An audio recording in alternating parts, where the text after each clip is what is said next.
Ahora se más buenas. Listo, ¿no? Buenas tardes a todos. Hoy vamos a cerrar el ciclo de arquitecturas de Latinoamérica, que bajo el título de Creatividad en la Austeridad. ¿No se escucha? ¿Perdón? ¿Se escuchan voces? ¿Me escucháis todos? ¿Se escucha bien? Bueno, pues como decía, hoy vamos a tener un conversatorio debate con todos los equipos que durante 6 semanas, casi seguidas, los miércoles de las últimas semanas, han estado trayéndonos sus proyectos más significativos como alardes de ingenio, donde podemos, tras una reflexión conjunta, haber visto un punto de flexión que tenemos que mentalizarnos todo de la nueva arquitectura que tenemos que crear, de cómo tenemos que absorber la forma de simplificar con los medios que tenemos a nuestro alcance y con un esfuerzo importante que todos los ponentes nos han traído en sus obras, de crear con austeridad y de empezar a cambiar la forma de hacer las cosas.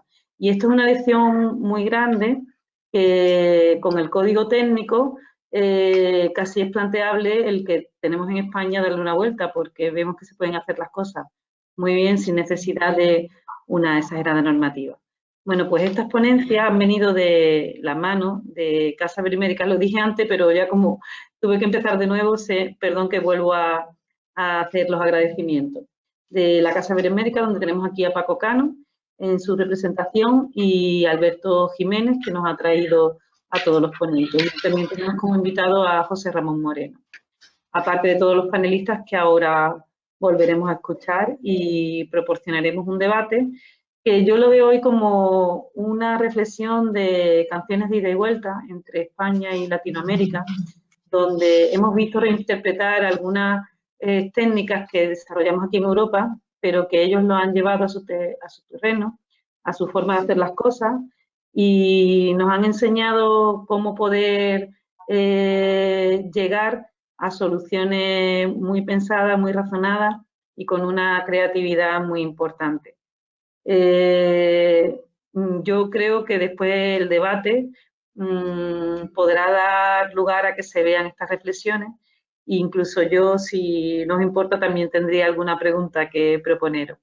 Así que os dejo con Pau Cocano, con la presentación institucional, para ir dando paso a todos. Un saludo. Bueno, pues buenos días y buenas tardes. Cordiales saludos a todas las personas asistentes de ambos lados del Atlántico. Me presento, soy Paco Cano, concejal de Presidencia y concejal de Patrimonio del Ayuntamiento de Cádiz y presidente de la Casa de Iberoamérica. Muchas gracias, Isabel, muchas gracias al Colegio de Arquitectos de Cádiz.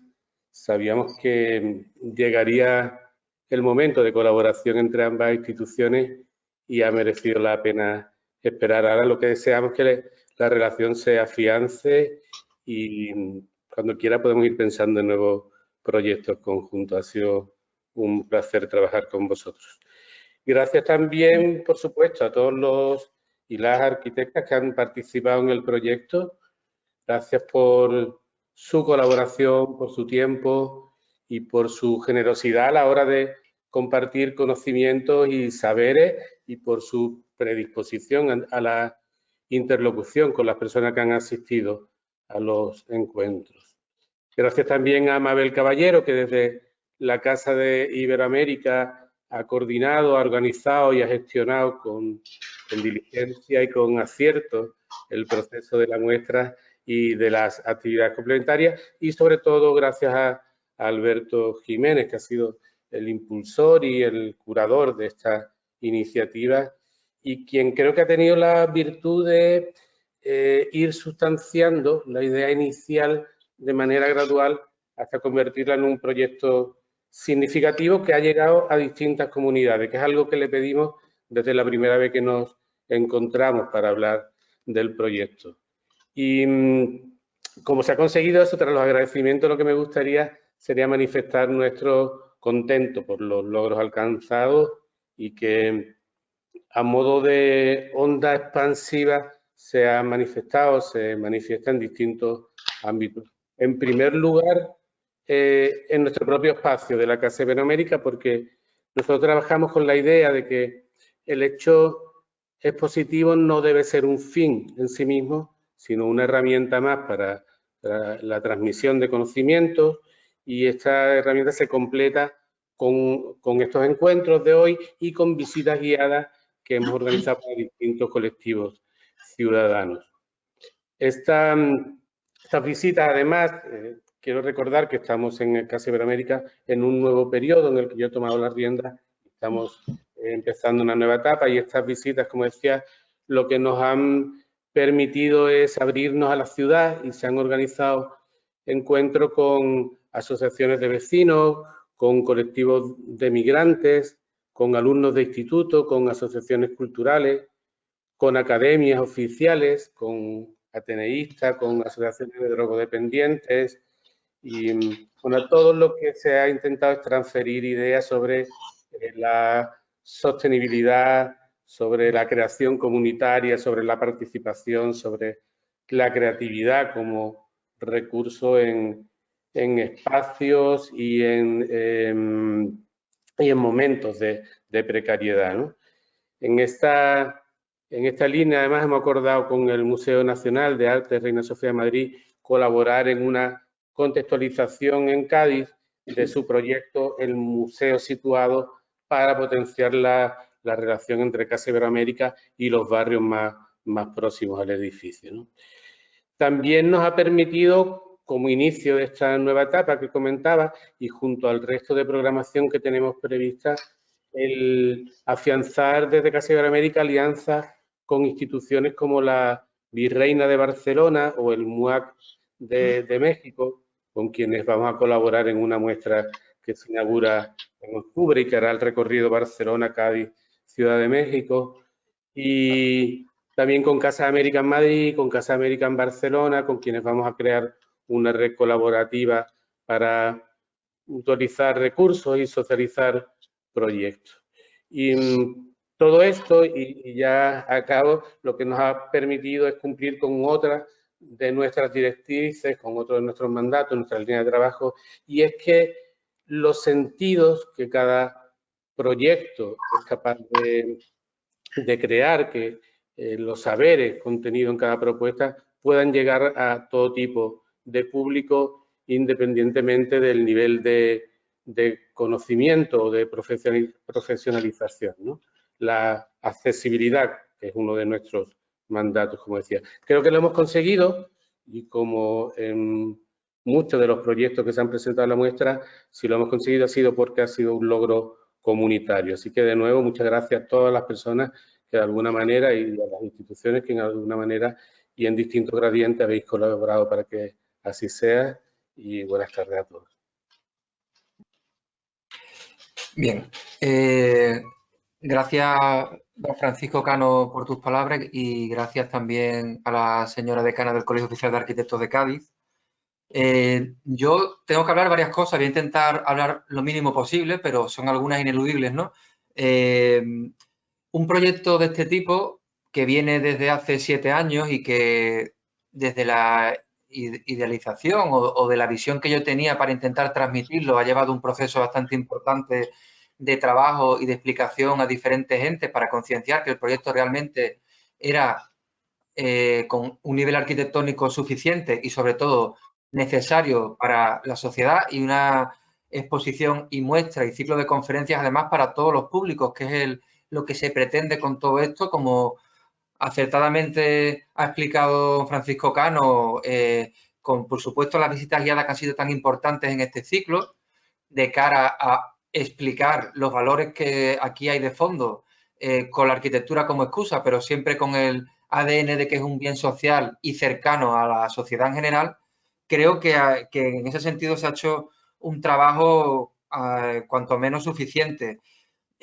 Aquí los valores que fundamentalmente yo he intentado transmitir, y que en el propio texto de la exposición se ha explicado de manera no técnica, van de la mano de arquitectura justas y necesarias, de hacer buena arquitectura con pocos recursos, buena arquitectura que va de la mano de pararse en el propio pensamiento de un arquitecto, de profundizar, de un estudio constante, de acercarse a la sociedad de una manera honesta y cercana más que altiva, y, por supuesto, pues una inteligencia arquitectónica que pienso estos 6 equipos han demostrado tener y tener en vigor, sobre todo, ¿no? Además, esta exposición no deja de ser un viaje de ida y vuelta, es decir, es una muestra a los propios equipos de que la idealización de arquitectura europea que tienen, pues a lo mejor en alguna serie de aspectos no son tan así, y al revés, ¿no? Hacia Europa, quiero decir, de esta manera de pensar, ¿no? También creo que hay que hablar o simplemente decir frases del tipo arquitectura vernácula del siglo XV de las casas Palladio, por ejemplo, ¿no? ¿Qué ocurría con ese tipo de arquitectura ya cuando pensaban en giros de plantas para una mejor orientación del edificio al clima, ¿no? O a lo que son la radiación del sol, etcétera, ¿no? Entonces, por lo tanto, son temas que ahora que se está poniendo un poco como de moda, creo que hay que poner en valor y cuanto más, pues apostar por ellos, porque parece que se perdieron, ¿no? Por la cantidad de altibajos que ha tenido el mundo de la arquitectura con las crisis inmobiliarias y demás. Yo quiero dar las gracias especialmente a los 6 equipos también que han participado, que paso a leerlos, que creo que han sido importantísimos y han respondido además de una manera bastante buena dentro de su ardua tarea de trabajo profesional en cada uno de los estudios. Estamos hablando del estudio Gualano más Gualano Arquitectos, con Marcelo y Martín Gualano, con la obra expositiva Pabellón Pueblo Bolívar, Menos es igual más por menos arquitectura y mobiliario, que son de los paraguayos Francisco Tómboli y Sonia Carísimo, que pido las disculpas porque me transmite que estaban de viaje en Estados Unidos y que no le va a ser posible asistir, con Vivienda Muro Tierra, Entre Nos Atelier con Michael Smith y Alejandro Vallejo, con el Centro de Capacitación Indígena, ATOT de Argentina, con Lucía Holman y Agustín Moscato, con Casa Levadiza, Luis Alberto Elgue, estudia arquitectura, Luis Alberto de Sandoval y Cintia Solís, con la vivienda Taller Boceto, y finalmente, y no por ello menos importante, a modo de cierre de la exposición, estoy hablándolo en el orden justo, expositivo, que se puede visitar, ya no, tristemente, a la muestra física, Daniel Moreno Flores, Santiago Jaramillo, Santiago Vaca Jaramillo y Mary Convet, estudia la Cabina de la Curiosidad, con la Casa de la Cercha Naranja Limón. Por lo tanto, había una sorpresa. Yo intento siempre hacer la manera más cercana y más dinámica posible los eventos y creo que hay que hacer las cosas divertidas. Y en este caso, más que divertida, lo que tenía preparado y lo que propuse casi un poco in extremis en el momento, la participación hoy de una persona que creo que es bastante importante dentro del mundo de la arquitectura y sobre todo con Latinoamérica, que es don José Ramón Moreno García, que es arquitecto, una persona muy implicada con el mundo de Latinoamérica, con la arquitectura, ¿no? Y bueno, docente en la universidad, en la Escuela de Sevilla, aunque hoy día jubilado, pero yo creo que activo y muy activo con estos temas, como cuando le propuse la idea, enseguida le pareció interesante y aceptó su acercamiento y compartir con nosotros esa visión mucho más abierta y por tanto con un mayor conocimiento, que nos contará a continuación. Yo no quiero dejar de leer rápidamente cuestiones de su currículum porque creo que son dignas de leer. Es una persona, nacida en Santiago de Compostela en el 45 y acabando la carrera de arquitectura en el 71. Ha ejercido esta profesión durante más de 4 décadas. De manera individual, de manera colectiva y con intervenciones numerosas en edificios públicos, en arquitectura patrimonial y en la redacción de planes urbanísticos de alta complejidad. Es importante decir que ha ocupado cargos corporativos y relacionados con su profesión a nivel local, regional y nacional, que en el año 77 el Consejo Superior del Colegio de Arquitectos de España le encarga la realización de un informe para estudiar las arquitecturas de los países del este, en el ejercicio de la profesión de los países del este, que ha tenido la oportunidad de gestionar una notable cantidad de recursos públicos durante las primeras candidaturas autonómicas de la Junta de Andalucía entre el 82 y el 90 en la Dirección General de la Vivienda, que ha tenido una mirada solidaria al Magreb y de ahí su cercanía y su sensibilidad contra los países hermanos de Latinoamérica, que ha sido coordinador internacional por la Consejería de Obras Públicas en 3 misiones sucesivas, en Cuba cerca de 10 años, en Centroamérica, Guatemala, Nicaragua, San Salvador, Honduras y Costa Rica, y como consecuencia del huracán Mitch, casi una década más, y en Argentina, a partir del año 2009, ha sido nombrado UNESCO asesor del Gobierno de Cuba para la recuperación de la Plaza Vieja, cuando La Habana fue declarada Patrimonio de la Humanidad en el 82. En el 88 fue honrado por el título Huésped Ilustre de La Habana con un discurso de don Eusebio Leal, la sede del Grupo de Desarrollo. En el 90, a través de una empresa española de servicios en la Expo 92, por algo cercano todavía que aún puede ser latente, el pabellón que representó a Cuba, inaugurado con el comandante Fidel Castro, el historiador de la ciudad de La Habana, Eusebio Leal. Posteriormente, en el Banco Iberoamericano de Desarrollo BID, le encomendó redactar un informe sobre la gestión que se realizaba en Brasil, el Instituto de Patrimonio Histórico y Nacional. Entre el 2008 y el 12 forma parte del equipo de la Bienal Iberoamericana de Arquitectura y Urbanismo, BIAU, dependiente del Ministerio de Obras Públicas. En el ámbito universitario ha sido docente importantísimo, me parece que es este dato, de la asignatura de Arquitectura de las Américas desde el año 2000 hasta el año 2015, ni más ni menos que 15 años, en la Universidad de Sevilla, donde además creó Aula Americana, en la que invitó a decenas de relevantes arquitectos, entre los cuales pues forman parte algunos de los que tenemos la suerte y la gratitud y el honor de estar con ellos hoy. Durante 4 años impartió la misma asignatura en la Universidad de Navarra, contribuyendo a organizar bienales de arquitectura latinoamericana, conocidas como VAL en todas sus ediciones. Y para terminar, pues decir que desde el inicio de su actividad profesional ha dado clases y conferencias en numerosos lugares de España y América y participado como ponente en diferentes seminarios, congresos relacionados muy cercanamente con el patrimonio histórico, la vivienda y el urbanismo y realizando pues numerosas publicaciones. Por lo tanto, bueno, no más que me queda pasar la palabra sin antes decir que al final habrá un turno de preguntas donde yo iré leyendo las preguntas que formulen todas las personas que estén interesadas y que estén dentro de este ciclo virtual y se le irá pasando por obra a cada equipo o libremente si son de una manera genérica. Por lo tanto, bueno, pues paso a conceder la palabra a José Ramón Moreno, que ha tenido, bueno, pues el detalle de participar, ¿no?, en este evento de cierre.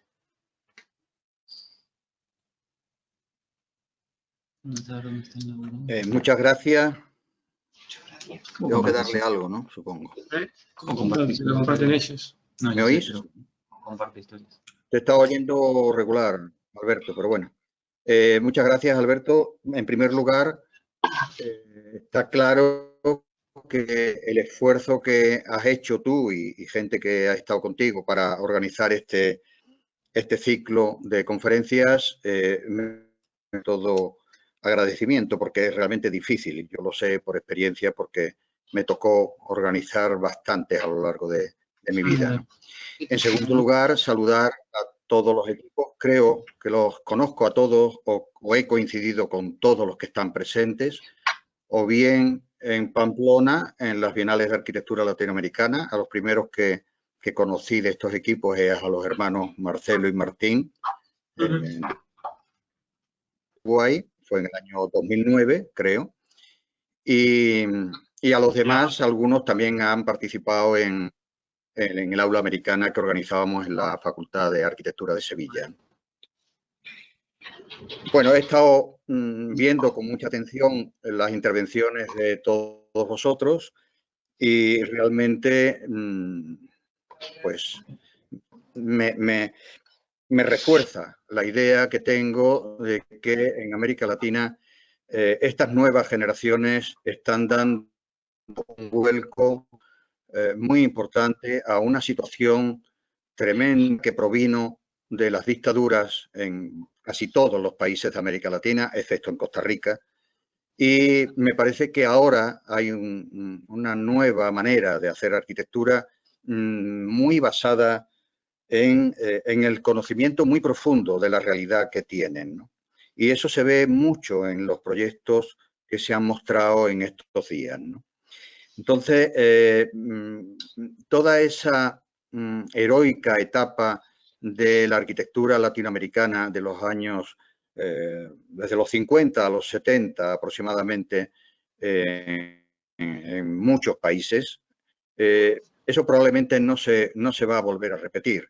en aquellos momentos la arquitectura importante, entre comillas, se hacía desde la iniciativa pública.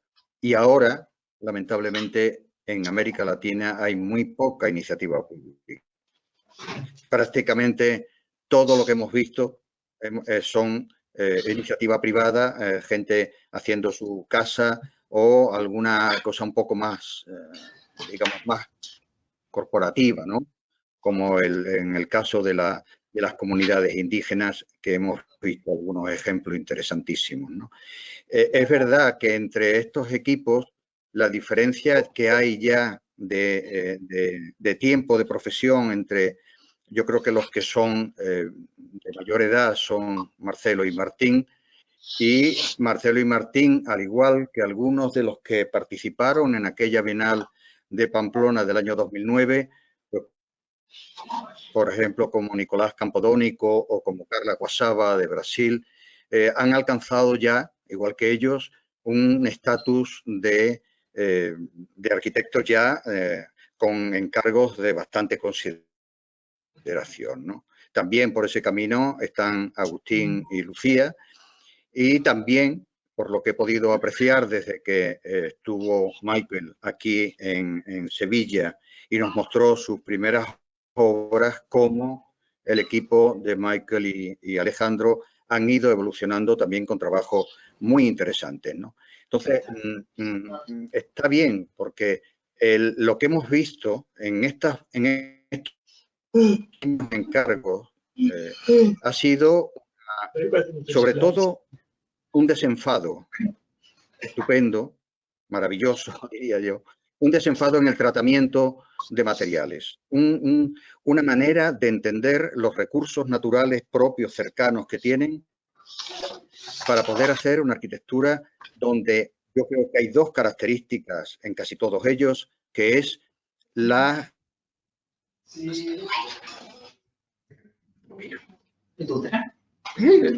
miércoles.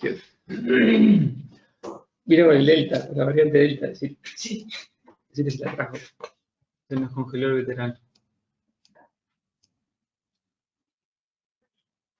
Se cortó para todos, ¿no? Se congeló, ¿no? Se ha paralizado. Sí. Otra cosa, de todos modos, cuando vuelva, estaría bien que todo el mundo cerrara los micros, porque si no se oye. Cuando vuelva el hombre.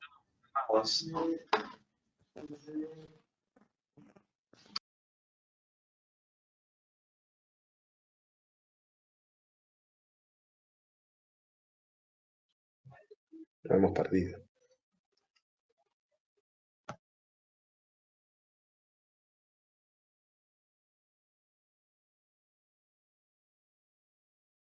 Se ha ido, ¿no? Bueno, yo aprovecho para comentar a los equipos que lo que me parecía oportuno hacer a continuación de que hablara José Ramón, si no ahora lo incorporamos cuando vuelva, es en un periodo corto, pues de unos 5 minutos, a modo de reflexión, si os parece, para abrir el debate, contaréis algo de lo que os ha parecido el ciclo, de lo que habéis aportado, de lo que habéis también aprendido, o habéis visto o no aprendido del resto de los equipos. Y entonces a continuación ya daremos paso a las preguntas que harán los asistentes, o bien que haremos nosotros. La decana tiene unas preguntas también que le quería hacer, por supuesto, y bueno, todos los interesados. Así que si os parece, podemos seguir, continuamos y recuperamos a José Ramón si él logra incorporarse. El orden, bueno, si queréis el mismo orden de la exposición, Gualano, a Tomboli no lo saltamos porque no está.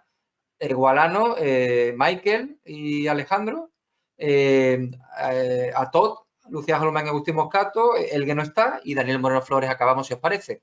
Hacemos un poco ese orden. Por lo tanto, pues hermanos Gualano, adelante.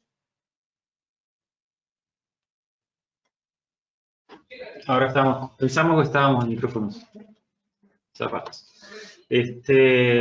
No, yo creo que capaz que lo más interesante de la reflexión que podríamos llegar a hacer de acuerdo a esto que pasó, me parece que tiene que ver con el grupo de gente que Alberto termina juntando, y que eso de alguna manera da cuenta de una forma de hacer arquitectura de este lado del planeta, Y me parece que ha sido como lo más interesante, o sea, poder encontrarnos, poder compartir, creo que los momentos de cuando se estaba planeando esta historia, de poder lograr la exposición, creo que fue de los momentos de alguna manera más fructíferos porque intercambiamos un montón de conceptos y de ideas acerca de lo que debía ser esta exposición.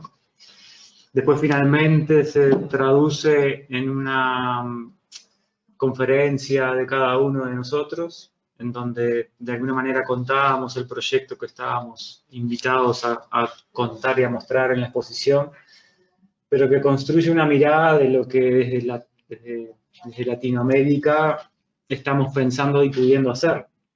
Y creo que capaz que una reflexión interesante de lo que estamos pudiendo hacer. Llama Alberto, llama Alberto. Se me hizo eco por acá. Y en esto de la importancia que muchas veces nosotros repetimos, de la importancia de ser arquitectos en el planeta, en esto de construir ciudad y de intentar formar parte de un sistema de ciudades que crece de la mano de la arquitectura, con una mirada responsable de los recursos que tenemos en cada país y con una mirada responsable de la gente para la cual hacemos arquitectura, y sobre todo, y lo más importante, que nos parece que es la construcción de ciudadanía y de espacio público, ¿no? Que es el lugar en donde quizás los arquitectos nos debemos en mayor potencia, ¿no? Para nuestras ciudades. O sea, tampoco quiero extenderme mucho, no sé si Martín vos querés decir algo más, pero no, me quedaría por acá. Yo solamente quería hacer un comentario respecto a lo que decía José Ramón Moreno, que decía que nos había conocido allá por el año 2009 en Pamplona, que fue la primera aval que involucra a estudios jóvenes. En aquel momento sí lo éramos. Y y sobre todo que yo quería poner sobre la mesa este asunto como de estas nuevas arquitecturas que de algún modo Alberto puso, digamos, en esta muestra de manera tan inteligente.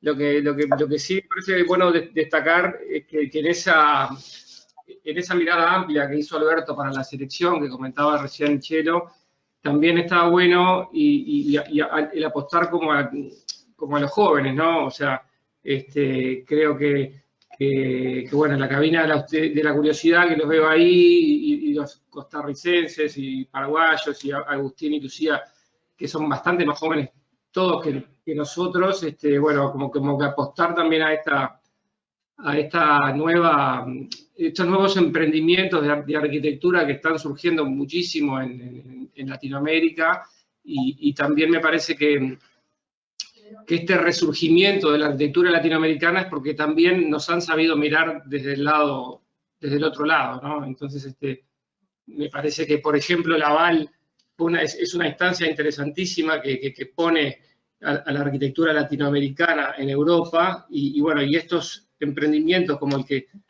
de tan buena manera ha emprendido Alberto y con la Casa de Iberoamérica, me parece que bueno, vuelven a poner siempre a la arquitectura latinoamericana para ser mirada desde un lugar en el cual poder construir sobre ella, ¿no? Y aprender, tal como nosotros hemos aprendido históricamente mirando a Europa, ¿no? Ahora creo que la mirada al revés está buenísima, y bueno, y esta exposición me parece que así lo ha hecho, y entendemos que estaría buenísimo que pudiera seguir circulando también por otros lugares de España, como había comentado Alberto en algún momento. Así que nada, de nuestro lado, más que agradecimiento, no hay, ¿no? Porque la verdad que fue una experiencia lindísima el haber podido participar y escuchar también las conferencias de los demás amigos participantes.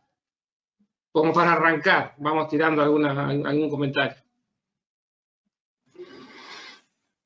Yo permitirme que ahora que hemos recuperado a Ramón, y como Tómbolo y Carísimo no está, antes de pasar a Michael y a Alejandro para que hagan su reflexión, como se te ha cortado, José Ramón, si quieres añadir algo de lo que estabas hablando, adelante. Bueno, ahora estoy oyendo, pero no estoy viendo nada. O sea que estoy intentando volver a conectarme. Lo que sí os estoy escuchando a todos, pero yo no veo nada. Así que supongo que me estaréis oyendo. Sí. Y no, yo quería solamente resaltar pues esa mirada fresca, ¿no?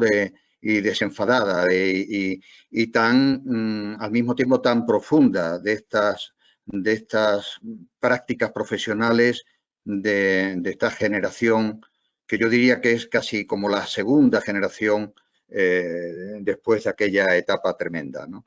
Entonces, nada más, yo creo que ha sido muy bueno el ciclo, que se han visto cosas muy interesantes, que la verdad es que el abanico de posibilidades que veo en la gente joven del mundo latinoamericano es muy amplio, porque desde el trabajo con comunidades indígenas hasta ya la arquitectura más sofisticada que se puede hacer en países a lo mejor con más recursos, como puede ocurrir en Argentina o en Uruguay, frente a lo que puede ser Paraguay también, que siempre ha sido como un país, igual que Bolivia, como un poco apartado de los... Y que sin embargo ha bastado que hubiera algún arquitecto mayor, como el caso de Javier Corbalán o el caso de Solano Benítez, como para que surjan nueva gente con unos impulsos realmente extraordinarios. Pasa también algo parecido en Ecuador con la presencia de, en este caso español, José María Sáenz, que también ha dado lugar en algunos casos a operaciones, a gente como Alborde, que ha sido capaz de establecer una mirada muy distinta de ese mundo de la solidaridad con las comunidades indígenas, ¿no? Y el tema del trabajo colaborativo, que por ejemplo muestra Michael y Alejandro en Costa Rica, yo he de decir, entre paréntesis, que para mí los dos países por los que tengo verdadera debilidad son los dos más pequeños, Uruguay y Costa Rica, donde siempre ha habido muy buena arquitectura y además muy buenos dirigentes políticos que han sido capaces de poner a esos pequeños países en el mundo de la arquitectura con mucho énfasis, ¿no? Entonces, es verdad que hay variaciones entre unos y otros, pero hay como un sentido común. Y eso también creo que en estos tiempos se nota mucho en que estos jóvenes equipos se encuentran constantemente unos con otros en distintos lugares de América Latina o incluso de fuera de América Latina, porque ya aquella difícil comunicación que había no hace tanto tiempo ya se solventó. Ahora hay una gran comunicación entre ellos, ahora hay una especie de trabajo, aunque no esté escrito, pero hay trabajo común, hay experiencias como Super Sudaca y cosas así que han generado también unas expectativas mayores y bueno, muy bien, me gustaría veros, pero no soy capaz de poner este aparato en marcha. Muchas gracias de todas formas. Gracias, José Ramón, por terminar tu intervención y por lo menos haberte recuperado el audio. Por lo tanto, seguimos con un poco las reflexiones a modo de cortas reflexiones a Michael Smith Masís y Alejandro Vallejo Rivas de Entrenos Atelier, si os parece. Claro que sí. Bueno, primero que todo, quisiera mandarle un enorme abrazo a José Ramón. Qué gusto verte. La pasamos increíble, bueno, con Alberto y todos por allá en el aula americana. Gracias por acompañarnos y por tan lindas palabras. Y saludos a todos los compañeros y compañeras, colegas. Es un placer estar aquí con ustedes. No sé, tal vez Ale y yo podemos tirarles un par de reflexiones. Yo de mi lado, a mí me gustaría decir algo muy cortito en el sentido de que este tipo de espacios generan avenidas de oportunidad e intercambio, ¿verdad? Y yo creo que una de las reflexiones que me deja es el poder escuchar voces, y estas voces son muestras. Yo diría que esto es un muestreo de lo que sucede en nuestra región, y que también sucede en Europa de alguna manera, ¿verdad? Y hay mucho activismo, mucha agencia, muchas personas que están haciendo cosas importantes en nuestras ciudades, en donde ahora nos toca hablar desde la técnica y hablar de proyectos en específico, pero también hay una sabiduría popular que subyace en todas las prácticas que se están presentando acá, y que antes de que seamos arquitectos o arquitectas somos ciudadanos, ¿verdad? Y yo creo que un poco esas reflexiones que se traducen en cómo organizamos la materia en el espacio, hablan de eso, ¿verdad? Hablan de esos saberes, de esa procedencia, de ese territorio, de esos lugares en donde trabajamos y habitamos.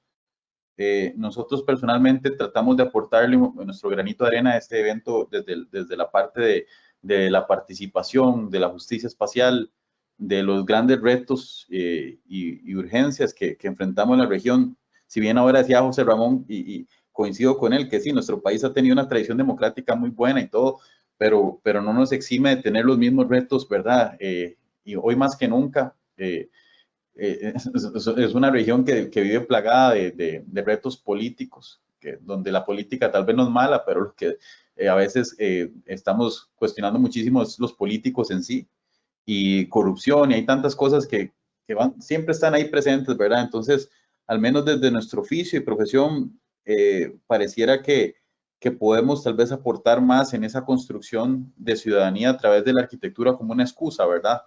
Una excusa que nos permite integrarnos, que nos permite trabajar de manera articulada y hacer al menos proyectos que tienen incidencia en la espacialización, en la construcción del espacio, y que de alguna manera provocan ante la ciudadanía otras avenidas de oportunidad e intercambio, como lo es este foro. Entonces, de mi parte eso sería, y muy contento de verdad de estar acá. Ale, no sé, vos. No, muchas gracias ahí, si me escuchan todos. No, también agradecerles por el espacio, agradecer a José Alberto, a José Ramón, siempre nos han dado la oportunidad de poder exponer nuestra obra, de poder estar ahí, y también la oportunidad de siempre estar ligado a muchos de los colectivos que están por acá. Para nosotros siempre es un placer compartir, nos interesa mucho obviamente el reconocimiento a la arquitectura centroamericana, y poder unificar, ¿verdad? Sudamérica, Centroamérica. Sabemos que ya México y compañía siempre están ahí presentes también por su escala, y que también hay una obra magnífica y profesionales magníficos. Pero a nosotros siempre nos han interesado muchísimo esa representación a nivel de Centroamérica, y la unión obviamente con colectivos de Sudamérica, perdón.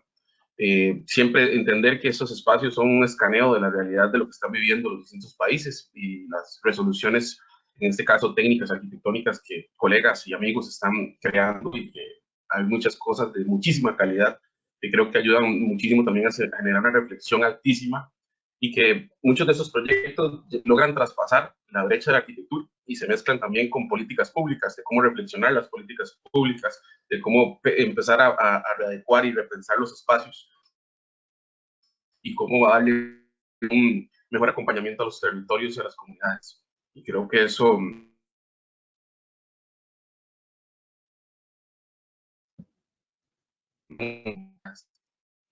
es de vital importancia, y estos espacios nos permiten seguir creciendo en esas reflexiones y seguir creciendo como, en este caso, todavía es eso que creo que nos quedan muchos años por crecimiento. Estupendo, Alejandro, muchas gracias, y si os parece continuamos con Agustín Moscato, de A Todo Arquitectos. Bueno, antes que nada, muchísimas gracias, Alberto, muchísimas gracias a todos los que han hecho esto posible. Muy lindas también las palabras de José Ramón, a quien le tenemos un gran respeto y muchísimo cariño. Yo creo, al igual que todos, que hay una formación en común de esta generación, y que eso es muy claro. Justo ayer a las 11 de la noche me puse a hablar con David de Alborde, que hoy lo acaba de nombrar José Ramón, muy amigo también de todo el equipo ecuatoriano. Y yo recordaba que hace 15 años, la primera vez que escuché a David, que si bien tenemos la misma edad, los dos tenemos 39, me acuerdo que marcó fuertemente como ver una práctica que para mí era como muy diferente, y creo que en ese sentido la práctica, no solamente nos estamos conociendo ya con obras, sino que nos conocimos de muy jóvenes, y todo el proceso de las obras de todos, y a la misma vez el proceso académico de todos, fue de la par y muy de la mano, y eso fue retroalimentándose. Creo que todos hemos compartido clases inclusive juntos, en nuestras propias universidades o nos hemos encontrado en el extranjero, no solamente en Europa, sino en toda Latinoamérica y en países que no son los nuestros. Creo que casi todos hemos coincidido alguna vez en San Pablo, alguna vez en Montevideo, o sea, todos hemos hecho ese cruce y creo que en ese sentido la generación se ha armado no solamente muy fuertemente dentro de los países, sino también colectivamente dentro de Latinoamérica, y que eso es fundamental. Y después creo también en algo, me gustaría también decir algo de lo que dice José Ramón, de que en el fondo lo que nos ha ocupado a la mayoría de los colectivos han sido obras de pequeña escala, porque las obras públicas a nivel nacional en casi todos nuestros países, los concursos no se han construido. Creo que también es el momento de que la generación, que en casi todos los casos ya está llegando a los 40 años o apenas superándolos, pegue ese salto que estamos pegando probablemente dentro de las academias, también pegar ese salto como a las instituciones, para poder lograr ese cambio también de escala y dar una mirada más de ciudad también en eso, reforzando algo de lo que decía Chelo, ¿no? De la obligación que tenemos hacia la ciudad y el espacio público. Estupendo, Agustín, muchas gracias. Estaba intentando conectar Elgue, pero no creo que no nos está escuchando. Por lo tanto, si lo podemos recuperar, lo incorporamos, y si no, pues entonces lo que hacemos es que pasamos a la cabina de la curiosidad, Daniel Moreno Flores, Santiago Vaca Jaramillo y Mary Convez. Hola con todos, les saludamos y estamos felices de compartir este espacio con todos ustedes. Es gente que, bueno, son amigos y que admiramos mucho. Agradecemos mucho a Alberto, a la Casa de Iberoamérica, y justamente pensamos esto que dicen, el compartir es súper importante, es enriquecedor ver qué están haciendo cada uno de ustedes, entender cuál es su filosofía y más o menos saber que estamos conectados siempre con una esencia. Y esa esencia también pensamos que tiene que ver con contribuir siempre con la sociedad. Cómo poderse vincular a través de los recursos, a través de trabajos que generen un bien común y que generen un conocimiento también hacia todos. Entonces, creemos que justamente este tema que se ha planteado aquí, la creatividad en la austeridad, tiene que ver con justamente las carencias. Y se vuelve más interesante la arquitectura porque justamente hay que rebuscar, hay que preguntarse, hay que reflexionar para poder solventar todos estos temas. La arquitectura ya tiene desafíos, pero me parece que cuando se está haciendo arquitectura que no dispone de todos los medios económicos, siempre hay que buscar las maneras y los caminos adecuados para poder hacer esta arquitectura.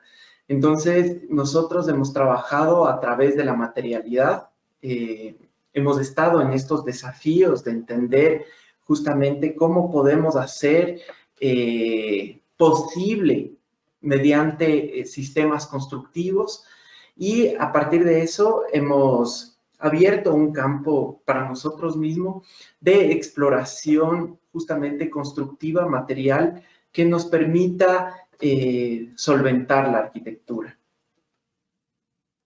Bueno, muchas gracias con todos. Creo que este ciclo, pues, al menos para nosotros ha sido muy enriquecedor.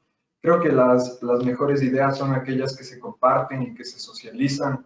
Y este ciclo ha sido, pues, una muestra que te abre el espectro de la arquitectura de una manera muy amplia, debido a que precisamente creo que cuando hay austeridad es cuando más el cerebro se ejercita, y de esa manera pues puedes encontrar soluciones que quizá antes no te las planteabas. Eso ha sido pues muy interesante de ver en todos los proyectos del ciclo, y estoy muy agradecido con ustedes. Gracias a Alberto y a la Casa de Iberoamérica y a todos los implicados por esta muestra. Y como para complementar, yo creo que dentro de todo y justamente de que cada equipo habló de compartir, creo que el trabajo en equipo nos ayuda justamente en esta austeridad a enriquecer el proceso y a tener una lectura de un baño de realidad, digamos, para justamente proyectar y encontrar las vías, las soluciones, como los caminos para hacer que la arquitectura pueda ser accesible para todos.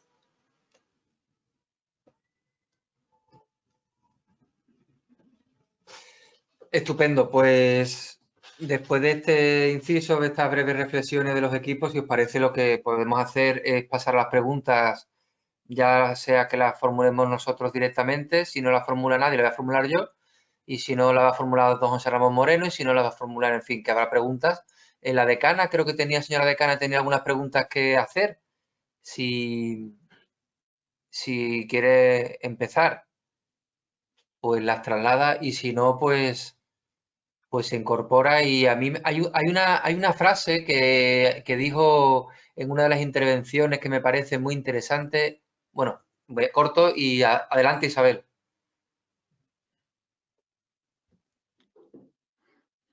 No se te escucha aún. ¿Ahora? Sí, ahora, adelante.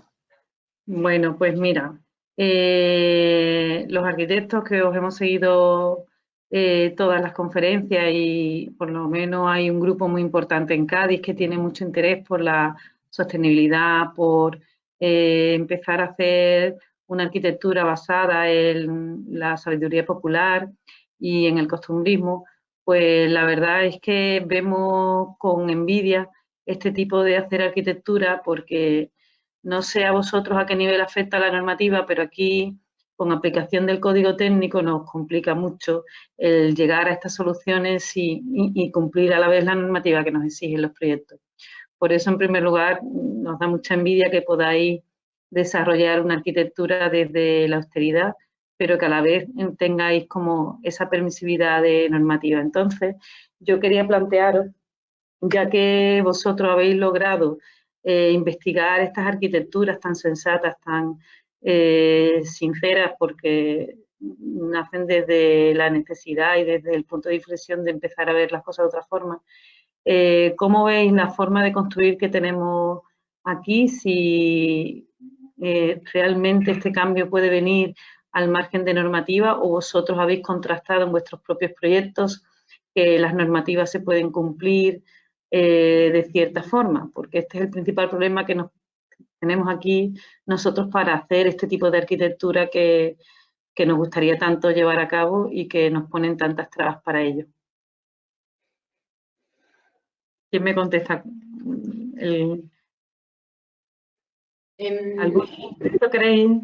¿Habéis luchado con un tema normativo y os habéis encontrado cómo solucionarlo? En nuestro caso, a ver, yo no soy tan conocedor de la normativa europea, sí entiendo que lo que decís es cierto, ¿no? Que para nosotros todo está por diseñarse, inclusive los elementos que podrían ser más estandarizados, para bien o para mal, ¿no? Y que en ese sentido permiten volver a dar una mirada de todas las cuestiones. Creo que igual siempre se puede intentar generar una nueva vista del problema, y que siempre que debe haber maneras siempre de poder encuadrarlo. Sí entiendo que no tiene lógica, o que por lo menos no tiene lógica que haya una normativa tan exhaustiva que iguale a lugares muy nórdicos o al este de Europa con otros que están al sur, con condiciones ambientales y culturales tan diferentes, y también económicas. Mira, yo te puedo contestar. Creo que del suelo es lo que se aprende. Te puedo contestar con una cosa que intentamos cuando yo andaba por la Dirección General de Arquitectura y Vivienda. Una de las últimas cosas que planteamos fue, para el 92, conseguir que se hiciese en Sevilla un gran conjunto de viviendas en un barrio de vivienda social, pero diseñado, proyectado, dirigido, también en colaboración después, con arquitectos latinoamericanos de mucho prestigio, de muchísimo prestigio. Ahí estaba desde Eladio Dieste hasta Rogelio Salmona. Me parece que eran 4 equipos, y cada uno de los equipos podía tener 5 o 6 arquitectos de distintos países. Estaban prácticamente representados todos los países grandes. Es decir, entre paréntesis, que no estaba Centroamérica. En aquel momento ese mundo era también casi desconocido. Bueno, cuando se le dieron las normas y vinieron a Sevilla, porque hicieron ya unos anteproyectos, y se pusieron en contacto con el que, digamos, tenía que corregir esos proyectos, que era un arquitecto bastante conocido en Sevilla, no se lo podían creer, no se lo podían creer. Todas las ideas que podían tener, que eran buenas, casi siempre, eran absolutamente rechazados por ese arquitecto que también es bueno entre nosotros.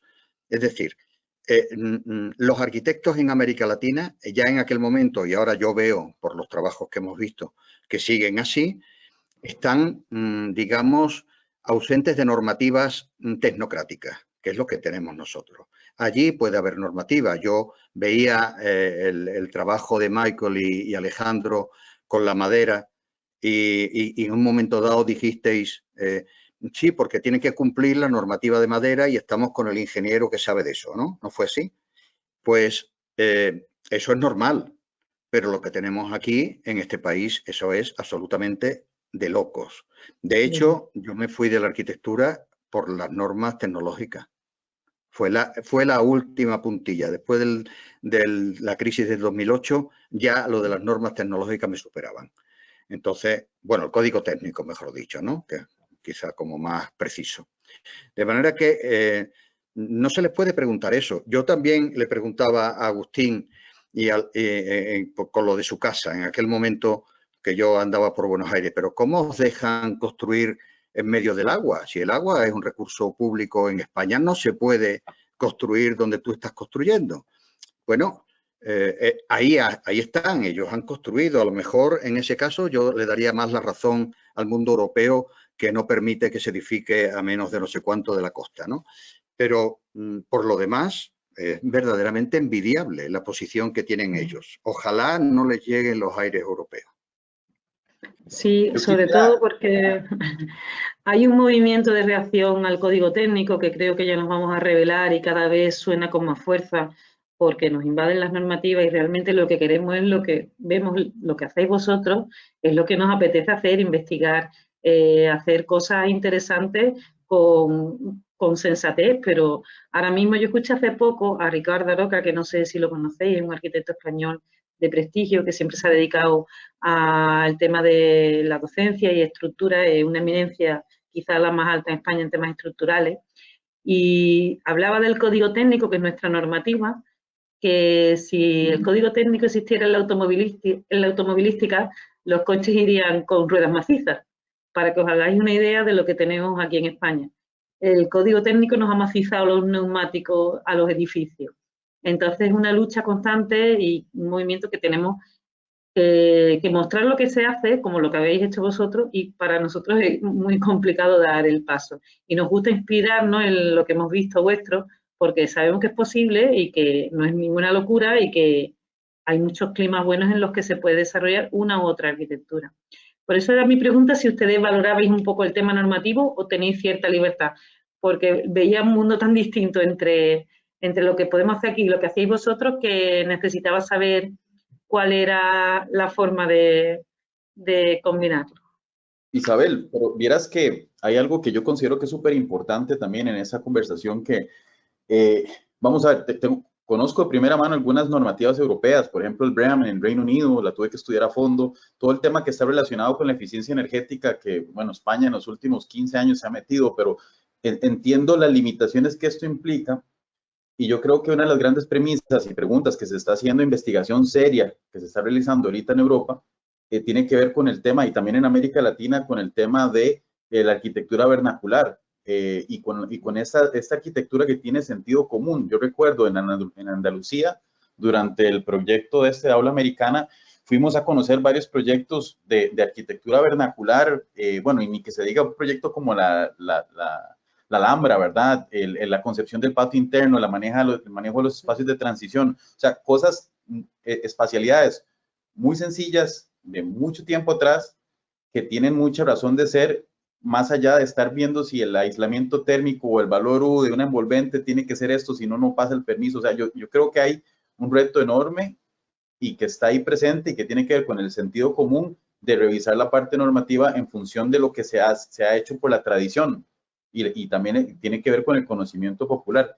Yo sé que no estoy diciendo nada nuevo, hay gente que está trabajando en esto, pero yo creo que por ahí hay una avenida de oportunidad tremenda y siento que algunas de las prácticas en América Latina esto lo tienen muy claro y lo ponen en manifiesto también, ¿verdad? Yo quería apuntar... Yo creo, perdón ahí, quería abonar un poquito a lo que Mike está diciendo, porque nuestro país, digamos, en temas del código sísmico, tiene un código sísmico altísimo. Recordemos que Costa Rica está entre las dos placas, ¿verdad? Entonces, nuestro código es muy elevado, es un código que también podría llamarse complicado a nivel de código sísmico. Digamos, al momento que en este momento la arquitectura en bambú todavía no está, digamos, no se le ha dado el positivo para poder construirse, hacer arquitectura en bambú en un país que es obviamente exactamente tropical y que es un material que también ya tenemos en nuestro territorio, mucha influencia colombiana. Y eso también nos abre un portillo muy interesante porque lo que decía José Ramón, estamos en un proceso. Entonces, ese proceso de reflexión de lo que ya están viviendo los países europeos y lo que viven los países de América Latina, Costa Rica, en ese caso, obviamente tenemos altas normas ambientales que tienen que ver más con territorio, pero planes maestros, normativas para infraestructura nos sirven en ese momento para generar una reflexión importante de cómo utilizar eso. Ayer poníamos el ejemplo de que aquí en Costa Rica se dice que, bueno, usted tiene el terreno, tiene un área de cobertura máxima, entonces esa área de cobertura es 70%, y el otro 30%, nunca digamos, la reglamentación te dice, tenés 30 libre, pero nunca te dice qué hacer con ese libre. Si ese libre es sembrar más árboles, si ese libre es generar qué. Entonces ahí nos abre un portillo porque al final las personas terminan edificando el 100% del territorio porque la norma no es específica, porque la norma no te da una posibilidad y está demasiado abierta. Entonces, ese tipo de cosas creo que nos permiten todavía empezar a cuadrar algo que puede ser muy importante para mejorar el territorio, no solamente desde el punto de vista individual, sino desde el punto de vista global, ya de aspectos comunitarios, de otro tipo de cosas. Creo que hay algunas normativas que Europa maneja muy bien y que nosotros... Se corta. Ha quedado como proceso, pero obviamente sí hay algunas otras que sí están en un extremo muy, muy potente y que por eso no les permite. Yo quisiera solo rebotar sobre lo que dices, Alejandro, de que creo que hay que desromantizar también que en América Latina no tenemos normativa, entre comillas, y que en Europa hay una normativa excesiva, porque a la final la normativa, como dices, Ale, puede ayudar al paisaje, o sea, al territorio, o sea, sin normativa todos podemos construir cualquier cosa. Y también hablar de que son posturas, son luchas que tanto hay de los dos lados del océano, ¿no? Porque si hablamos, por ejemplo, de reciclaje, en Francia, por ejemplo, están promoviendo normativa para que se pueda construir con reempleo, reuso de materiales, o sea que es algo que seguramente se nos hace más fácil en el contexto, voy a decir, ecuatoriano, por no pasar por unos caminos de normativa, de aprobar que el material se puede reusar y este tipo de cosas.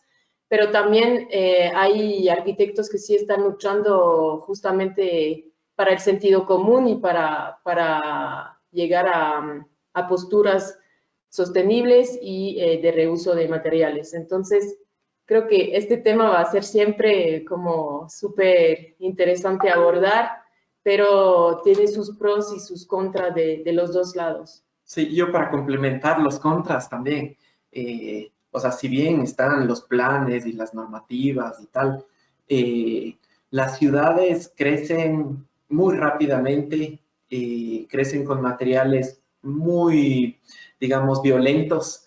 O sea, hay mucha autoconstrucción, pero no solo depende de eso, sino más bien yo creo que hay una falta como de una entidad que lleve las riendas. Y entonces lo que está pasando es que los territorios se están colapsando, digamos, nosotros vivimos en los Andes y las montañas se están llenando, zonas que eran rurales se están convirtiendo en parte de la ciudad muy rápidamente, la densidad es muy pequeña, esto conlleva problemas de comunicación y de transporte.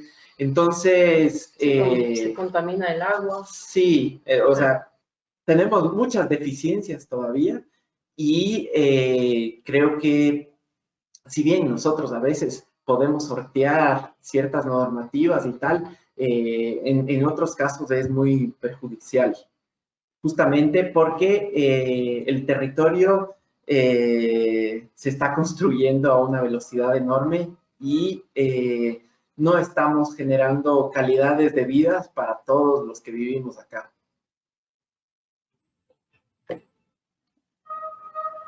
Yo quería hacer una reflexión del código técnico que estáis hablando y es que creo, si no me equivoco mucho, que el código técnico viene a ser del arquitecto no es capaz de hacer un edificio solo. Quizá a lo mejor hay culpa por parte del gremio nuestro de no haber visto a los ingenieros como un apoyo en alianza, que tiene que haber sido así. Yo soy de esa opinión, sino verlo como algo que nos perjudica. Y otra cosa que iba a decir, que aquí estamos, hay dos equipos, Agustín Moscato y Michael, que han visto una obra mía, que es la Catedral de Cádiz, las cubiertas con cal. Si buscamos la cal en el código técnico no la encontramos. Pero el código técnico te deja abierta la puerta a que tú te responsabilices como creas que lo tienes que hacer. No tenemos normativa de cal, no tenemos normativa de arcilla. Estoy hablando de revestimientos, de divisiones de arcilla, etcétera. En Francia, ¿no, Mary? Creo que hay algo de normativa de este tipo, pero por ejemplo aquí en España no hay. Por lo tanto, bueno, al final, el que no haya una normativa yo creo que es perjudicial, pero yo he hecho proyectos de este tipo en los que he utilizado materiales naturales y en los que, bueno, se ha cumplido la norma hasta donde se ha podido llegar. También es cierto que la catedral es un edificio grado 0, protegido, BIC y todo lo que queráis, en el que puedes cumplir hasta donde puedes cumplir, ¿no? Pero hay una falta también de... O sea, el código técnico como es que es un conjunto de apuntes al final, pero está metiendo para repartir el pastel a varias personas, a varios técnicos. ¿Cómo es esto, no? Hay un tema que creo que viene muy fuerte de la normativa centroeuropea, de cumplir aislamientos térmicos, como se ha hablado, etcétera. Todos somos certificadores BRIN y tal, ¿no? Y bueno, y al final, ¿dónde quedan los conceptos de la arquitectura paladiana, como he enunciado antes, o que Michael ha estado hablando, de las transiciones hacia los espacios públicos, hacia las láminas de agua que refrescan los espacios? El boom inmobiliario ha hecho mucho daño en todo esto, ¿no? Y otra cosa que quería decir simplemente es que me da la impresión que lo que creo que hay que llamar la atención en que porque estos países latinos no tengan que cumplir, que es cierto, una normativa tan fuerte, parece que es como si eso le permite hacer una arquitectura. No, es que es súper complicado. Las 6 obras que estos equipos han expuesto son arquitecturas complejas, que parecen a lo mejor aparentemente sencillas, pero que tienen un trabajo detrás tremendo, ¿no? O sea, por ejemplo, la Casa Naranja Limón, por decir un ejemplo, cuando nos explicaron en la exposición, en la charla, se han ideado, o sea, ellos que le viene el cliente con una vivienda como preconcebida de contenedores, ellos le dan la vuelta y proyectan, sin cumplir una norma específica, un sistema de varilla roscada que resiste el sismo. O sea, quiero decir que hay una inteligencia arquitectónica importantísima detrás, que el hecho de no tener normativa te da más flexibilidad, pero no por ello quita mérito y complejidad al asunto. Siguiendo en la línea del reflejo a través del Atlántico, Europa, o España, Europa y Latinoamérica, ¿os sentís identificado, porque ya esto lo ha iniciado Mari, que he querido escucharla, con algunos estudios españoles, europeos, o seguís alguna línea que os guste? Porque me imagino que vuestra forma de proyectar es siempre de esta manera, ¿no? Es vuestra línea. ¿Os sentís identificado con algún estudio español, europeo?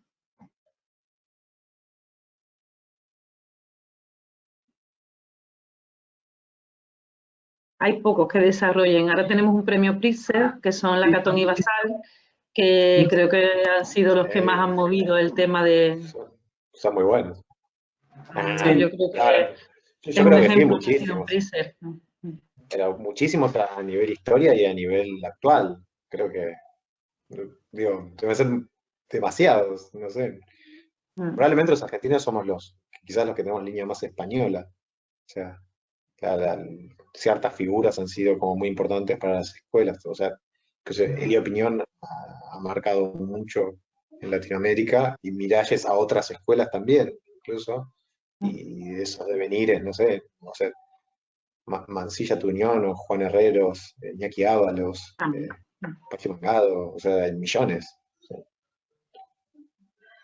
A nosotros nos ha pasado, y calculo que estamos como en el mismo lugar que Agustín y Lucía, que tanto Argentina como Uruguay hemos tenido, por lo pronto en la época que nosotros nos formamos, un vínculo enorme con el mundo editorial español. O sea, las croquis, las Aidey, la arquitectura viva, eran nuestro vínculo con la arquitectura europea. Entonces hubo muchísima información sobre todo la arquitectura española, o a través de la mirada de la arquitectura española del mundo europeo, que nosotros consumimos mucho, ¿no? Entonces, obviamente, en ese sentido tuvimos una relación muy fuerte con el mundo editorial español. Y creo que tanto España como Portugal, en algún punto, fueron nuestros primeros referentes porque eran como de los países quizás más parecidos europeos a nuestra realidad, o sea, un poco menos industrializados que el resto de la Europa central.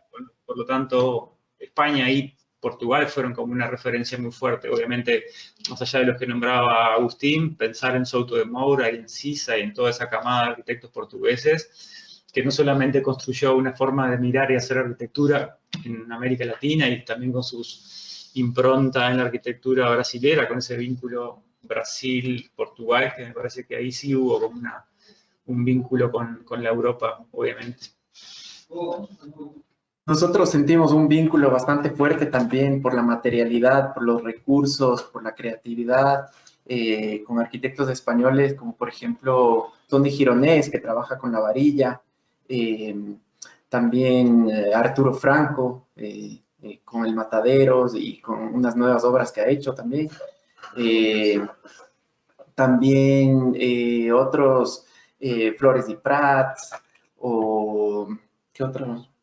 Encore Heureux en Francia, es que cada equipo, o sea, hay influencia en encontrar similitudes, en realidad, pero en distintas partes de la práctica, que pueden ser los procesos creativos, o como dice Daniel, la materialidad, el cambio de uso del material, o toda esta creatividad.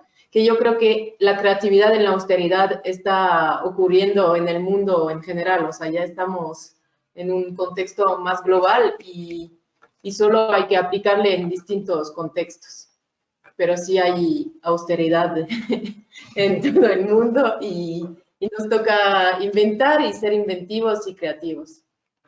Es necesario. ¿Vosotros, desde vuestra posición, creéis que es una tendencia general en Latinoamérica estas técnicas, esta forma de entender la arquitectura, o veis estudios arquitectos aislados que intentan, como vosotros, desarrollar de una forma ingeniosa los materiales y la solución?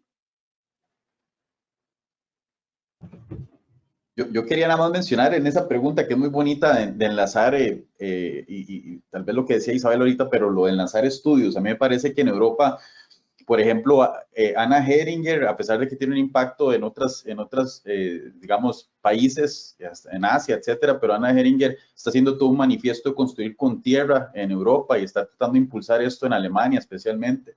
Me parece que todo por la praxis en Madrid, con Diego Pérez y compañía, están impulsando también muchos temas de activismo. Santiago Cirugueda, que también ha hecho como una lucha, un empate entre la parte legal, política de la arquitectura y Forensic Architecture en el Reino Unido, ¿verdad? Que también tiene como un trabajo muy bueno. Insisto, digamos, digo estos cuatro porque va muy de la mano con tu pregunta, Isabel. Claramente hay una tendencia, no es una tendencia, hay una necesidad global de realmente hacer prácticas que estén enraizadas en la realidad política, social, ambiental que estamos viviendo. También a veces pecamos de generalizar regiones o contextos, y hay particularidades que son súper importantes, y me parece que cada estudio desde su trinchera, desde donde trabaja, las defiende, las practica y las trata de echar a andar, ¿verdad? Yo creo que desde el punto de vista, digamos, de austeridad, claramente estamos hablando de una austeridad, pero al menos en Costa Rica, y creo que hay muchos estudios en Centroamérica que están conscientes de esto, que es una austeridad recursiva. O sea, realmente estamos teniendo un impacto tremendo en el medio ambiente, pero estamos atentando contra nosotros mismos como especie humana. O sea, somos tan egocentristas que creemos que el ser humano está acabando con el planeta y el ser humano está acabando con el ser humano y con todas sus ramificaciones antropogénicas, ¿verdad? Entonces, pareciera que esta austeridad que tiene que ver con el manejo de los recursos, con la capacidad regenerativa de lo que hacemos, está en sintonía con un tema cuantitativo y económico, evidentemente, ¿verdad? Hoy en día las inversiones, al menos importantes, que se están dando por acá, tienen que ir de la mano muchas veces con argumentos técnicos a nivel ambiental, a nivel económico, social, para que se den. Entonces, yo creo que hoy más que nunca nadie te está permitiendo despilfarrar los recursos porque hasta en la cárcel puedes terminar, ¿verdad? Por las implicaciones legales que también tiene nuestro oficio. Una pregunta que siempre me gusta hacer, ¿no? Y que viene al hilo de cuando en su intervención Francisco y Sonia dibujaban a mano los esquemas de las casas o de los edificios que hacían, ¿no? Vosotros, en general, tratáis la disciplina profesional del dibujo como ya se hace habitualmente aquí en Europa, utilizando, lo voy a decir como lo pienso, ¿no? Muchas veces recursos mentirosos con los renders, con la alta tecnología del dibujo. Siempre cuando voy a América Latina veo a alguien que dibuja estupendamente, cuando aquí ya en una escuela de arquitectura nadie sabe lo que es un lápiz. La pregunta es, ¿vosotros seguís manejando el lápiz o ya trabajáis absolutamente con la alta tecnología y esos engaños ilusorios para los concursos, por ejemplo? Daniel es el que mejor dibuja, creo, de todos nosotros. ¿Perdón? Que Daniel Moreno Flores creo que es el que mejor dibuja de todos nosotros, a mano. O sea, nosotros, voy a decir algunas cosas. O sea, venimos de una era tecnológica en la que es difícil escaparse. Los proyectos les tenemos que hacer en computadora, pero de manera voluntaria, digamos, o sea, con mucha pasión, hemos decidido retroceder algunos pasos. Y hemos decidido cómo conectarnos desde la mano. O sea, no solo del dibujo, sino de tocar los materiales, de sentirlos, de saber cómo trabajarlos y tal. Es difícil. O sea, como que el día a día te exigen muchas cosas. Entonces, nosotros siempre intentamos como frenar lo que podamos y como tener el tiempo para poder dibujar y para poder desarrollarnos y poder pensar a través de las manos. Y bueno, la talentosa en realidad es la Mari. Yo Perdón, Mari. Yo estoy pido mil disculpas. Yo siempre veo una de Daniel y me enorgullezco, pero... Sí. O sea, yo sigo en mi lucha y cada tanto encuentro los espacios. A Mari le fluye y, digamos, es parte de su vida. Y yo creo que hay como una ola ahora que sí busca conectarse a través de la mano y sí busca generar como un conocimiento a través de las propias capacidades. Creo que además la mano te conecta mucho más con el oficio, ¿no? Porque el momento en el que tú estás dibujando, pues en realidad entiendes muchas cosas que quizá la computadora te las simplifica y de alguna forma te hace saltarlas. Entonces creo que ese contacto nuevamente, no solo con el dibujo, sino también con el hacer modelos, pues lleva a un entendimiento mucho más fuerte del oficio, creo yo. Igual, para mí hay algo raro. yo creo que el dibujo 3D no es mentiroso, sino que justamente por ser demasiado realista, termina equivocándose, porque no se puede resaltar lo verdaderamente importante sobre lo que no es importante. Cuando uno dibuja a mano, inclusive cuando dibujas en 2 dimensiones en computadora, pero que pudiendo resaltar cosas sobre otras, el dibujo expresa las ideas, porque en el fondo es una entelequia un dibujo, no es una realidad. Nadie ve plantas o cortes y nadie ve croquis en el mundo, o sea, pero manifiesta mucho mejor las ideas el dibujo a mano, después el de 2D que el de 3D. En ese sentido creo que si bien probablemente el BIM llegó para quedarse y todas esas cosas, el problema de que no pueda poner una verdad sobre la otra es lo que termina generando mucha peor arquitectura, porque no puede expresar las ideas. En el fondo, ¿no? Si tomamos esta tradición quizás alemana de que la arquitectura es, ¿no? Que sale de la palabra, de la raíz de la palabra Ankunft, de esta cuestión de la forma núcleo original y la forma artística, ¿no? Que termina teniendo la arquitectura y cómo la forma artística final tiene que representar su forma núcleo, el dibujo a mano es el que mejor logra eso con respecto al dibujo en 3 dimensiones. Me gustaría agregar algo más a la pregunta de José Ramón, que es, nosotros, como somos de la generación que aprendimos arquitectura dibujando, seguimos dibujando. O sea, creo que la conexión del cerebro con la idea, en el caso nuestro, por lo pronto sale por la mano, más allá de que después utilicemos las otras herramientas para construir la comunicación de los proyectos de arquitectura. Pero a mí lo que me preocupa, no sé si me preocupa, pero un punto sí me preocupa es en la enseñanza de proyecto en las escuelas de nuestras facultades. Es como o sea, lo que está claro es que los jóvenes arquitectos ya no van a dibujar con la mano, sino que tienen otras herramientas. Creo que nosotros tenemos que salvar la brecha de cómo enseñar a proyectar, no sabiendo manejar tanto las herramientas que los jóvenes sí manejan, y cómo hacer la conexión entre estos dos mundos de distintos aprendizajes y buscar la forma de conectar, porque si no nos quedamos afuera. O sea, si nosotros no logramos enseñar a hacer arquitectura con las nuevas herramientas, me parece que vamos a empezar a quedar afuera. A mí lo que me preocupa en la enseñanza, por lo pronto, en el diseño de arquitectura, es que muchas veces están modelando arquitectura en base a rectángulos volumétricos que empiezan a apilar, porque no están pudiendo construir el espacio previamente al apilamiento programático. Yo sí, hay una de las cosas que más peligro veo es en estudiantes que no tienen quizás tanto dominio, es en esta forma de apilar programas. O sea, un espacio mide tantos metros cuadrados y tantos metros cúbicos, se coloca arriba de otro espacio y la forma empieza a estar casi que construida por lo que el modelo da. Entonces creo que nuestro desafío, y creo que es muy potente, es cómo llegar a enseñar desde estos lugares, ¿no? O sea, porque me parece que sí tenemos una cuestión sobre la mesa que es no tanto lo malo o bueno que puedan ser las nuevas herramientas, sino nosotros, que somos responsables de la enseñanza en nuestras propias facultades, cómo conectar con la gente más joven que está en otro lugar, está proyectando desde otros lugares, y que es quizás el desafío que nos queda por delante, ¿no? Cómo linkear estos dos mundos tan distintos o no.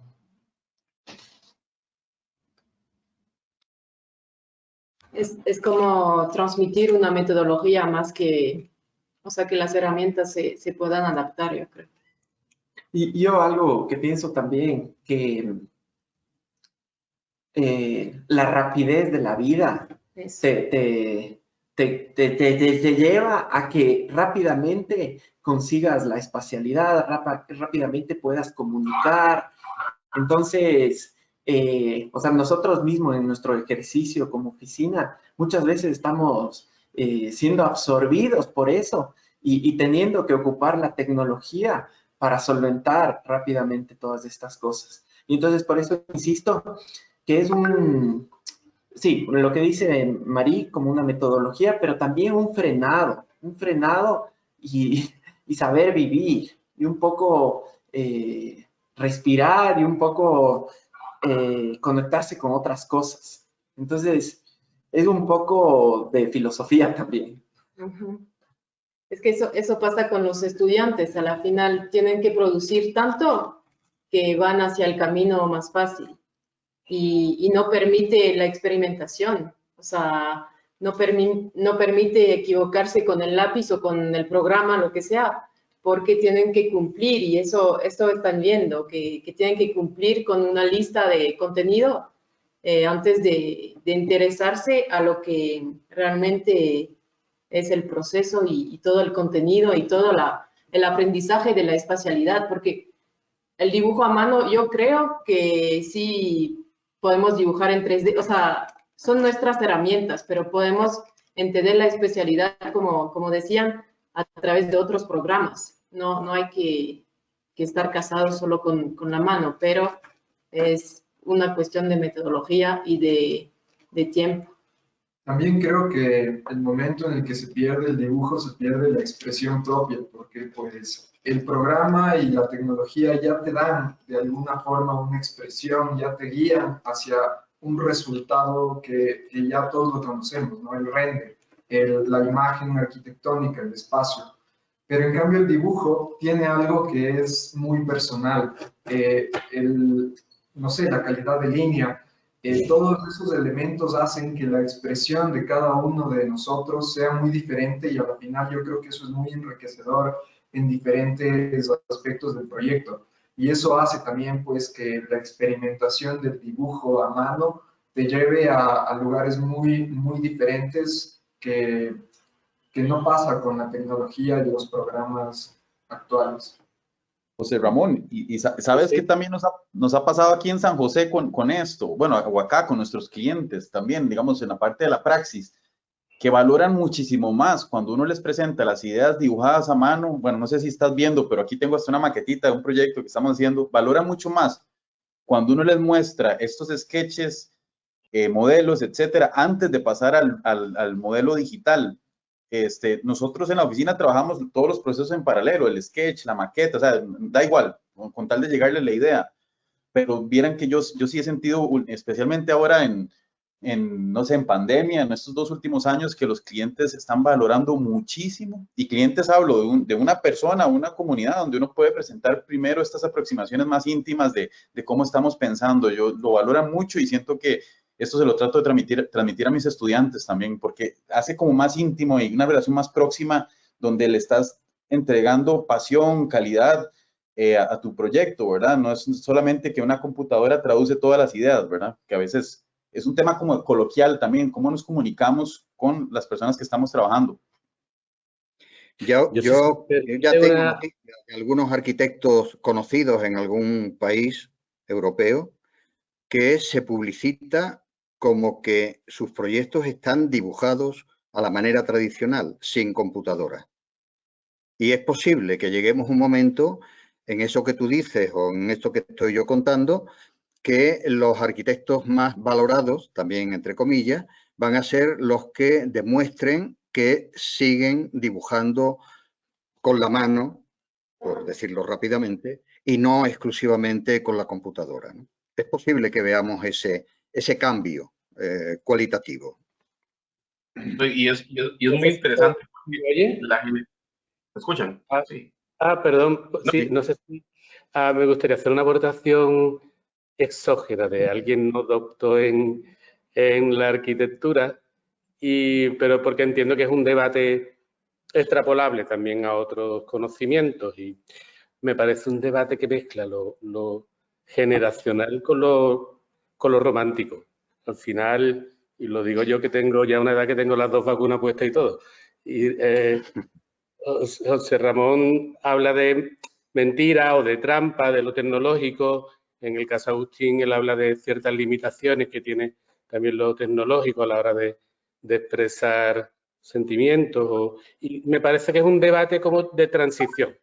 Al final habrá quienes su lengua materna a la hora de crear artística o en este caso técnicamente también, sea la propia computadora y será un lenguaje que como será el lenguaje de sangre con el que van a crecer, pues lo impondrán. Lo bueno es que se tenga los distintos conocimientos, y las distintas posibilidades que te dan, pero no creo que haya una capacidad ahora mismo los que nos hemos criado escribiendo, yo escribo con un boli que se borra, porque me equivoco un montón de veces y tengo que estar borrando cosas, pero hay gente que está ya creando directamente y el dibujo le resulta impuesto o le resulta salirse de su lenguaje nativo. Entonces, lo importante es tener las posibilidades de conocer varias lenguas, de conocer varios idiomas, de conocer varias maneras de expresarse y todas van a ser buenas. Pero no creo que haya, más allá de este debate transitorio y temporal, no creo que haya que ponerlos, que medirlos o que compararlos. Cada uno encuentra su lenguaje, cada uno se expresa con una técnica, con una disciplina, pero el que para nosotros sea válido expresarnos directamente con el dibujo o con la palabra escrita no elimina ni menosprecia el que haya alguien que su realidad, su honestidad expresiva esté en lo tecnológico. Claro. No, eso sin duda, eso sin duda. Yo lo único que tenía era curiosidad por saber cómo trabajaban en el estudio estos equipos de América Latina, ¿no? Porque aquí efectivamente la tendencia es hacia la tecnología y la tecnología, de mi experiencia, que tampoco ahora es excesiva en este campo, pero he tenido oportunidad de estar en tribunales de fin de curso, fin de carrera en la escuela o en concursos de arquitectura y hemos detectado los tribunales mucha falsedad basada en los argumentos que te da la propia tecnología, ¿no? Y eso me parece muy serio, ¿no? José Ramón, Con el creo lápiz que más difícil de dañar, es lo que quiero decir. no, y creo que es importante porque yo creo que al final del día lo que hay que defender son los procesos de pensamiento, que realmente los estudiantes y colectivos, arquitectos, lo que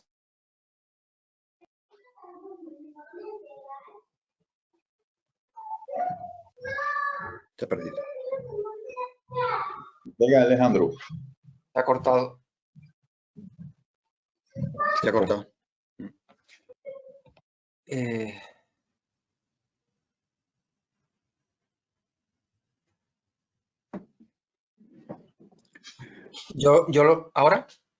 ¿Ahora vuelve?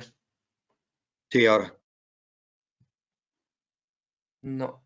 también la digitalización pasa una doble función que tiene que ver con el tema de que ahora todo se ha homogenizado. Entonces, el problema es que tenemos demasiada información que está explotando a nivel universitario, la gente está tomando información de ahí, y entonces está Pinterest, está un montón de estos apps que lo que hacen es bajar y se empieza a convertir la arquitectura en un proceso como más, nosotros decimos más machotero, que es como un proceso más de repetitivo, que tiene que ver más con revistas, con cosas digamos, de explosión visual, y esto a veces también perjudica los procesos de pensamiento. Entonces, creo que a veces se quiere estandarizar, homogenizar mucho este proceso y hay que ser muy cuidadosos con ese tipo de repercusiones, porque al final del día afecta los procesos constructivos a nivel intelectual.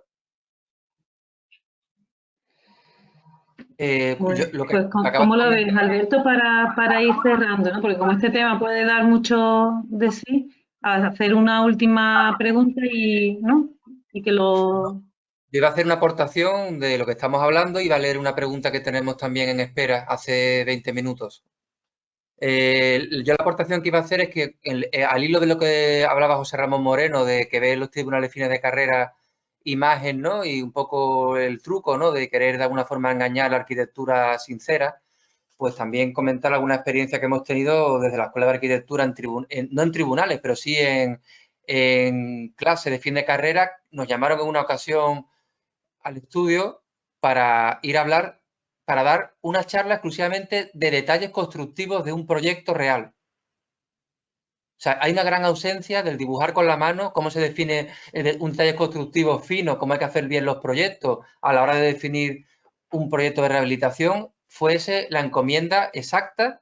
Y a mí me llamó muchísimo la atención lo que comentas de que todo digital y a un mes de la entrega del fin de carrera, bueno, aquello era como para echarse la mano a la cabeza, ¿no? Simplemente indicar eso y que, por supuesto, estoy en la idea de que el arquitecto mentalmente tiene que transmitir con la mano, no hay otra forma, y al final la tecnología no deja de ser una herramienta que bueno, igual que los 3D existen, hay diferentes también tipos de 3D. Hay 3D más limpios, más, digamos, cercanos a la realidad, y otros como más rocambolescos a modo de, por ejemplo, las setas de Sevilla, ¿no? Que después, al no saber construir aquello, se triplicó el presupuesto, ¿no? También hay que decirlo. Voy a pasar a la siguiente pregunta, que ya llevo un tiempo esperando. La realiza Juan Jiménez Mata, que también quiero decir, y porque me sale decirlo, es mi maestro, es mi padre y es el arquitecto que tengo como referencia y que además conocéis muchos de vosotros. Y bueno, pues la pregunta que está trasladando es que dice que es muy importante la implicación social que desarrollan estos profesionales en Sudamérica, especialmente en las comunidades, y que no ve actitudes similares en España. Quizá el Colegio de Arquitectos debiera abrir vías para ello. Me imagino que se refiere al Colegio de Arquitectos de Cádiz, ¿no? A nosotros, ya que somos los que estamos aquí. Entonces, bueno, yo tengo que decir que me da pena que muchos colegios no sepan lo que hacemos, pero entramos el año que viene en el año de visado verde, que es una iniciativa que ya tenemos trabajando desde hace un año y pico y que vamos a fomentar, creo que Paco me habrá escuchado, ¿no? Está sintiendo con la cabeza, ¿no? Ya se anuncia en varios medios y es una iniciativa que tenemos al margen de las entidades acreditadoras que hacen su negocio, como el BRIN, el LIDE, el Passy House y alguna más que hay suiza, que ahora no recuerdo el nombre. Nosotros no tenemos esa finalidad de empresa con ánimo de lucro, sino simplemente vamos a darle un sello de calidad a los proyectos que cumplan unos requisitos de sostenibilidad, de entender la arquitectura vernácula, la arquitectura popular, cómo se construían nuestros antepasados y cómo se aprendieron a hacer las cosas. Hay un guión, va a haber una formación para ello y vamos a tener también una contraprestación con las administraciones a cambio de una merma en las tasas de licencia que se está negociando ya. Y es un proyecto de bastante envergadura, con muchas administraciones implicadas y muchos sectores, y estamos ya ahí para tenerlo para salida, incluso con el comité de expertos ya valorándolo al más alto nivel, que son Albert Cuchí y Javier Neila, para sacarlo en nada y empezar a activarlo en muy poco tiempo. Es decir, que hemos apostado muy fuerte por esto y creemos que vamos a ser un paradigma dentro de España y seremos pioneros en esta forma de trabajar.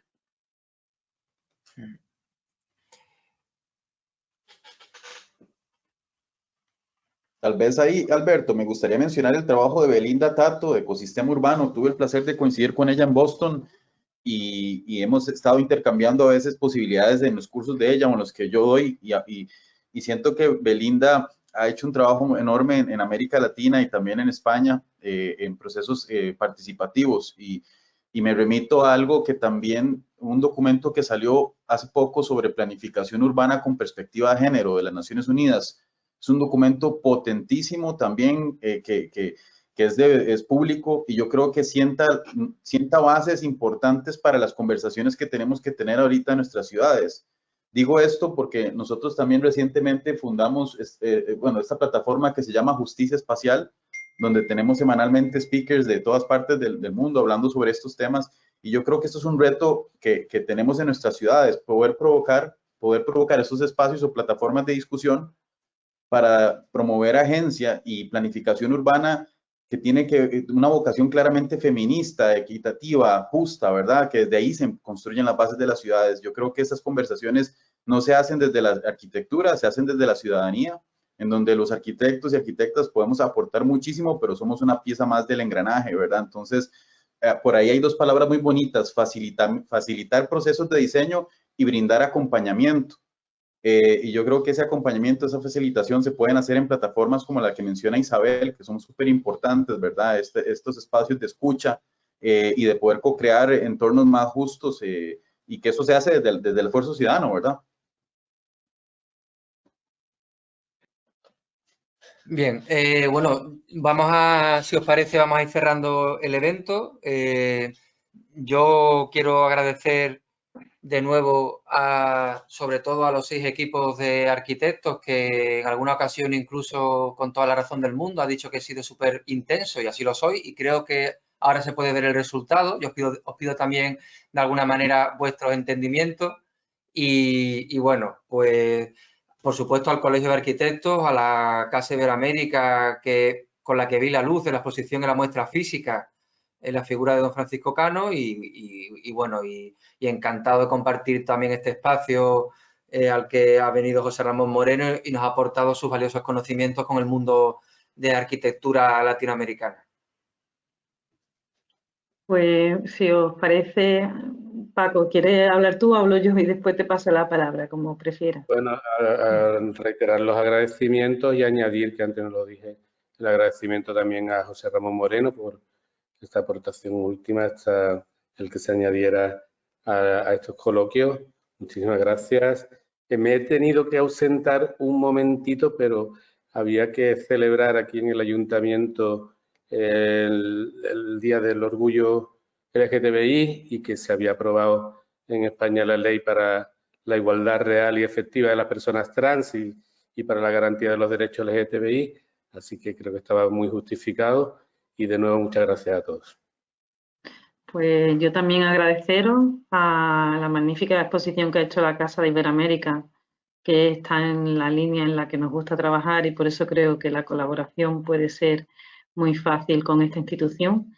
A los 6 equipos, porque nos enseñáis a abrir los ojos de que es posible hacer las cosas de la forma que lo habéis hecho, con total sinceridad, con una idea muy clara en el proyecto y llevándolo a las últimas consecuencias.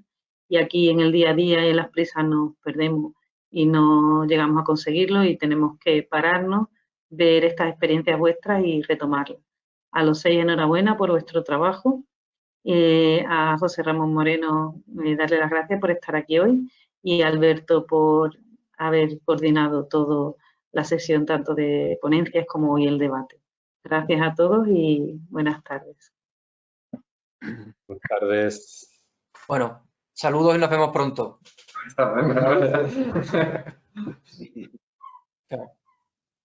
Gracias a todos. Es que está apagado, ¿no? Chao. Adiós. Que pasen bien. ¿Cómo se hace? Yo paso como frío.